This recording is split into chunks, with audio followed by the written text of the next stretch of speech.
தமிழகத்தில் தலித் மக்கள் மீதான தாக்குதல்கள் பல்வேறு சம்பவங்களை குறிப்பிட்டு தொடர்ந்து அந்த மக்கள் மீதான தாக்குதல் இருப்பதாக ரஞ்சித் புகார் போடுறாரு.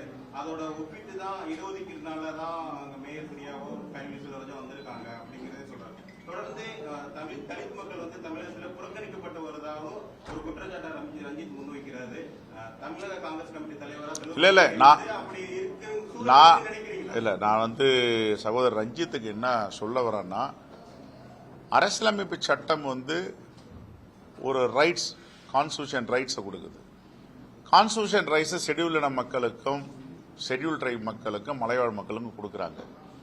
நீ இத்தனை விகிதாச்சாரம் அவங்களுக்கு சட்டப்பேரவையிலும் நாடாளுமன்ற தேர்தலையும் இடஒதுக்கீடு வேண்டும், அமைச்சரவையில இடஒதுக்கீடு வேணும் கொடுக்குறாங்க.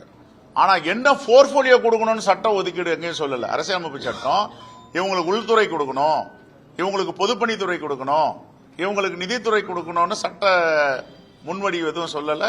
அரசியலமைப்பு சட்டம் சொல்ல. ஆனா காங்கிரஸ் பேரியக்கம் மட்டும்தான் இந்த அங்கீகாரத்தை தலித் மக்களுக்கு கொடுக்குது என்பதை அவர் புரிந்து கொள்ள வேண்டும். வேற ஏதாவது கட்சி கொடுக்கறாங்களா சொல்லுங்க. அதிமுக இருந்துச்சு, அதிமுக உள்துறை கொடுத்திருக்காங்களா? நான் அதிமுக பத்தி பேசுறேங்க, எல்லாருக்கும் தானே பொறுத்தது, எல்லாரையும் தான் பேசுறேன்.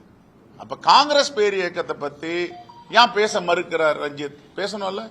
தலைவர் ராகுல் காந்தி சந்தித்தாரு, ஒரு புத்தக வெளியிடும் போது கூட அவர் அணிந்துரை எல்லாம் கொடுத்திருக்காரு, எழுதியிருக்காரு. சினிமா துறையில் என்னென்ன பிரச்சனை இருக்குன்ட்டு ஆங்கில புத்தகமா வெளியே வந்திருக்கு. அப்ப காங்கிரஸை முன்னிறுத்தி ஏன் பேச மாட்டேன்றார் அவர்? பேசணும்ல. பொதுவா பேசிட்டு போக கூடாது.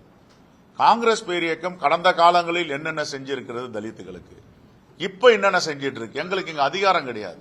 அதிகாரம் உள்ள மாநிலங்களில் என்னென்ன துறை கொடுக்கறாங்க, எத்தனை அதிகாரிகளை முன்னெடுத்துறாங்க, இதையும் பேசுறோம்.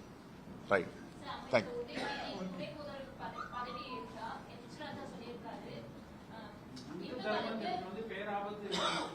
யாருக்கு?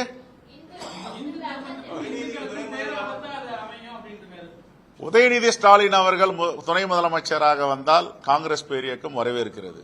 அவர் சொல்றாருன்றதுக்காக அவர் வரக்கூடாதா? அவர் யாரு தீர்மானிக்கிறதுக்கு? திராவிட முன்னேற்ற கழக சட்டமன்ற உறுப்பினர்கள் தீர்மானிக்கணும், எச் ராஜா தீர்மானிக்க கூடாது. அப்ப அரசியலமைப்பு சட்டம் என்ன சொல்லுது? பெரும்பான்மையான சட்டமன்ற உறுப்பினர்கள் யாரை தேர்ந்தெடுக்கிறார்களோ, மாண்புமிகு முதலமைச்சர் யாரை நியமிக்கிறாரோ அவர்களுக்கு பதவி பிரமாணம் செய்வது ஆளுநருடைய வேலை. இது அந்த கட்சி, அந்த ஆட்சி சம்பந்தப்பட்டது. எச் ராஜா யார் உள்ள பூந்து இதெல்லாம் சொல்றதுக்கு? அவருக்கு என்ன அதிகாரம் இருக்கு? ஆகவே நாங்கள் இதை வரவேற்கிறோம். அவர் துணை முதலமைச்சரை கொடுக்க சொல்லுங்க. மத அரசியல் பண்ணாம அவங்களுக்கு வேற என்ன அஜெண்டா இருக்கு?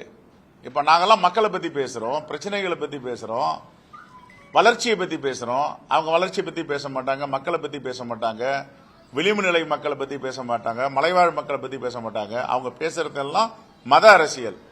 மத அரசியல். நானே இந்து மதம் தானே. இப்ப உங்க முன்னாடி உட்காந்துருக்க இவர் மேக்சிமம் 90% நீங்க இந்து மதம் தான். இவர் யார் எங்களை பத்தி பேசுறதுக்கு? எங்களுக்கு இந்து மதத்தை பத்தி பேச தெரியும். அவர் வேலை என்ன? தூண்டி விட்டுட்டு அரசியல் ஆதாயம் பார்க்கணும், எல்லாரையும் எப்படிலாம் கொச்சைப்படுத்தி பேசணுமோ பேசணும், வெறுப்பு அரசியல் பண்ணணும். ராஜா காத்தவர் எதுவும் தெரியாது.